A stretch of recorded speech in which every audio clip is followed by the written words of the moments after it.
Bismillahirrahmanirrahim. Assalamualaikum warahmatullahi wabarakatuh.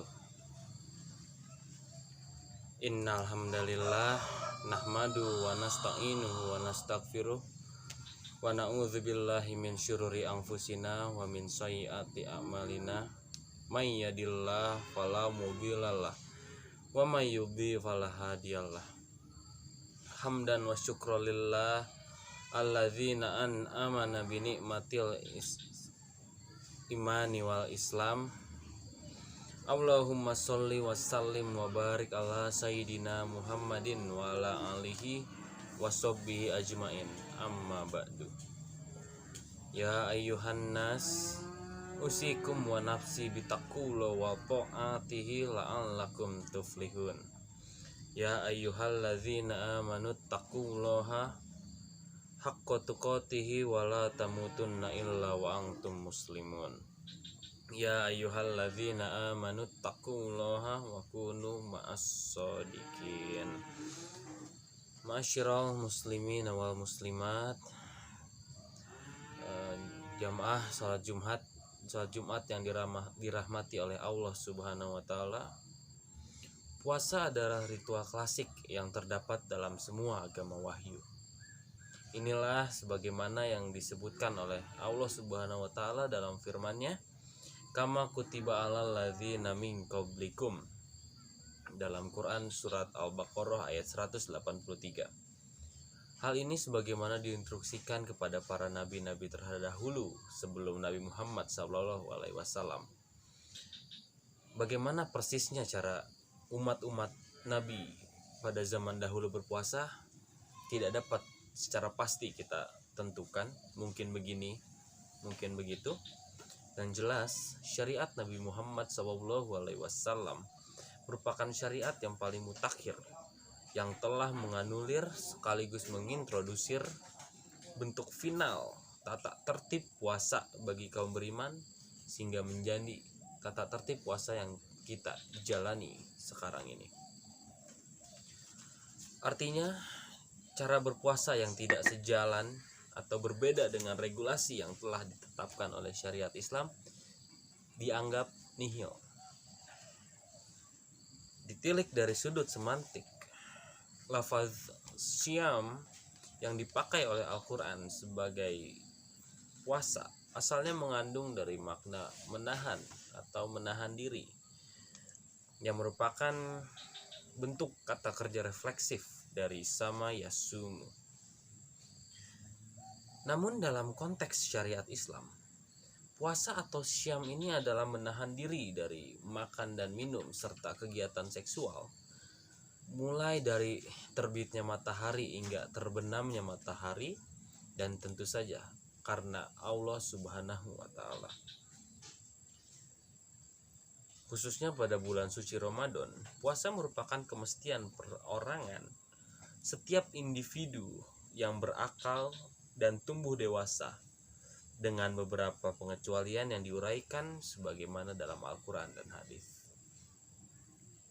Di luar bulan suci Ramadan pun umat muslim dipersilahkan untuk berpuasa sunnah berdasarkan petunjuk Rasulullah SAW, di samping puasa denda dan kompensasi sesuai dengan aturan yang berlaku. Sebagaimana ibadah-ibadah lainnya, puasa adalah ibadah yang multifungsi dan multidimensi.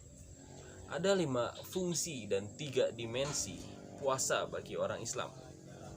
Fungsi pertama yaitu fungsi konfirmatif. Jangan mengaku orang Islam dan beriman kalau tidak berpuasa pada bulan suci Ramadan tanpa alasan yang dibenarkan. Berpuasa merupakan bukti pengukuhan keislaman dan keimanan Anda. Yang kedua ada fungsi purikatif. Karena orang yang berpuasa sesungguhnya menyucikan diri dari berbagai macam kotoran-kotoran batiniah yang ada di dalam dirinya. Inilah sebagaimana yang kita sering dengar bahwa jika kita berpuasa penuh selama 1 bulan lamanya selama bulan suci Ramadan, kita bagaikan bayi yang baru lahir dari rahim ibu. Jangankan yang syubhat atau haram, bahkan yang halal pun belum tentu dijamahnya selama bulan puasa. Dalam kitabnya Mafatih Al-Ghaib karya Imam Ar-Razi, puasa berfungsi mematahkan dua syahwat sekaligus, yakni syahwat perut dan syahwat kemaluan. Syah Waliullah Ad-Dihlawi menambahkan puasa itu ibarat tiryak, yaitu penawar bagi racun-racun, atau bisa kita sebut semacam detoksifikasi spiritual, karena dengan puasa Anda memukul naluri-naluri kebinatangan Anda yang mungkin selama ini menguasai diri Anda. Karena puasa sejatinya melumpuhkan setan dan membuka gerbang malakut. Ketiga, ada fungsi iluminatif. Para aulia dan orang-orang yang soleh pada zaman dahulu diketahui sangat suka berpuasa karena seperti yang dituturkan oleh Syekh Abdul Wahab Asy-Sya'rani, mereka justru memperoleh pencerahan batin, peneguhan rohani serta berbagai kebijakan dan kebajikan yang berlimpah tatkala mereka berpuasa. Hal itu karena puasa menaikkan derajat mereka ke derajat malaikat yang selalu taat dan hampa maksiat. Hasilnya semakin dekat pula mereka dengan Allah yang merupakan hakikat tertinggi dari segala ilmu.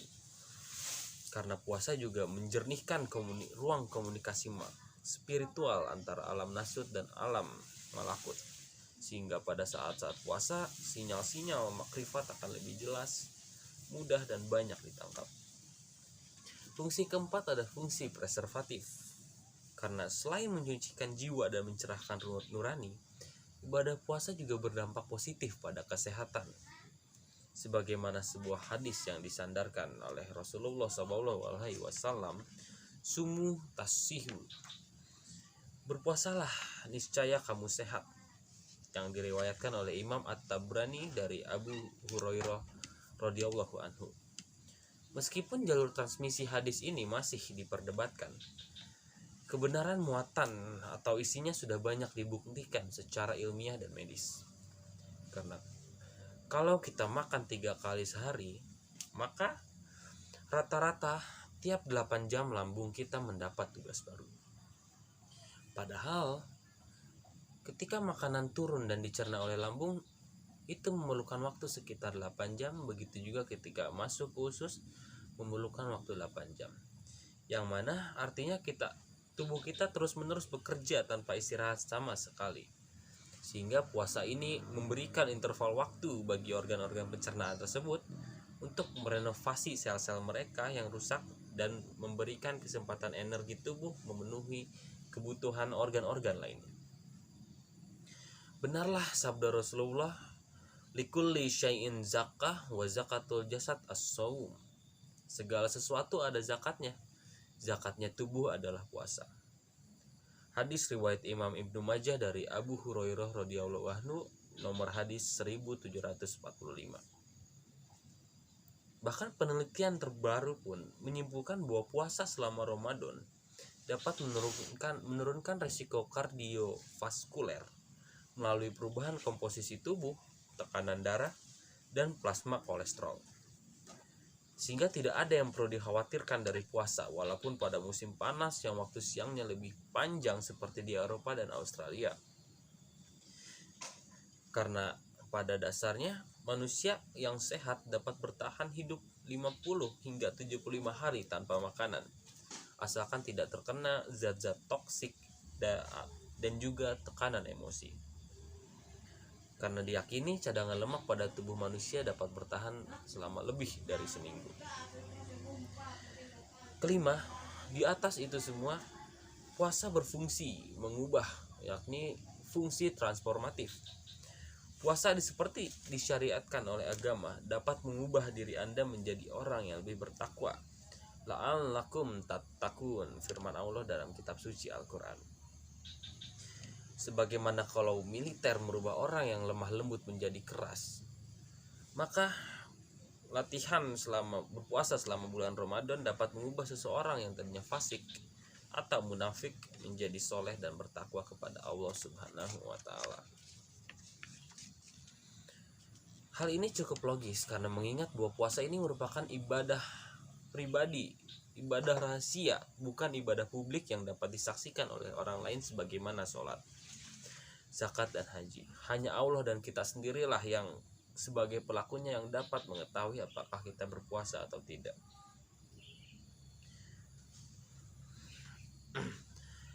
Kemudian multidimensi puasa, ada 3 dimensi menurut Imam Al-Ghazali dalam kitabnya yang terkenal,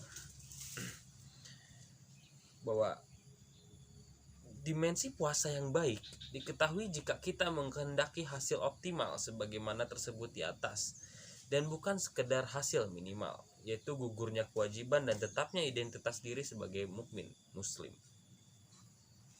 Menurut Imam Al-Ghazali ada 3 dimensi puasa. Pertama ada dimensi eksoteris, di mana Anda menahan diri dari makan dan minum dan kegiatan seksual. Beliau menyebutnya saum al-batin wa al-farj. Dimensi ini penting karena menjadi syarat minimal puasa.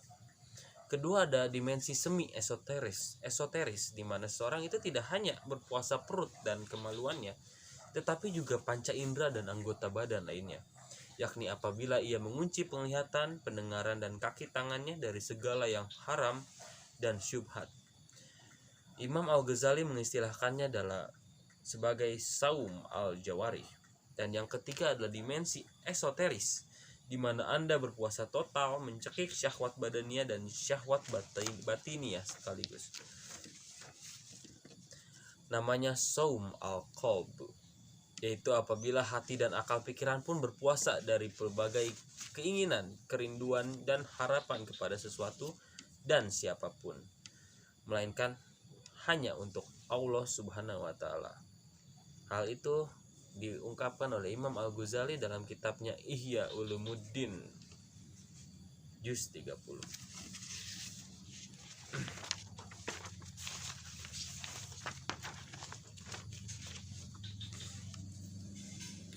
Barakallah li walakum fil Qur'anil azim wa nafa'ani wa iyyakum bima fihi minal ayati wa dzikril hakim wa taqabbal minni wa minkum tilawatahu innahu huwas samiul alim.